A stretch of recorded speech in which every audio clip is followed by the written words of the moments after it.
Hi views, welcome to KNtv. Prakasam Nellore జిల్లా ప్రజలకు మరియు అన్ని ప్రాంతాల భక్తులకు చంద్రశేఖరపురం మరియు పామూరు పోలీస్ ప్రకాశం జిల్లా పోలీస్ వారు విజ్ఞప్తి చేశారు.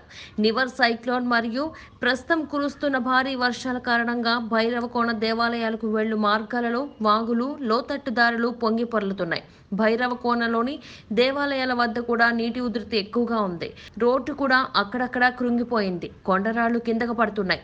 కావున కార్తీక పౌర్ణమి సందర్భంగా ఆదివారం సోమవారం నాడు ఎవరూ కూడా భైరవ కోనకు రావద్దని తెలియచేయడమైంది. ప్రజలు భక్తులు అసౌకర్యంగా భావించరాదు. మీ శ్రేయస్సే మాకు ముఖ్యమని ప్రకాశం జిల్లా పోలీసులు విజ్ఞప్తి చేశారు.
Saya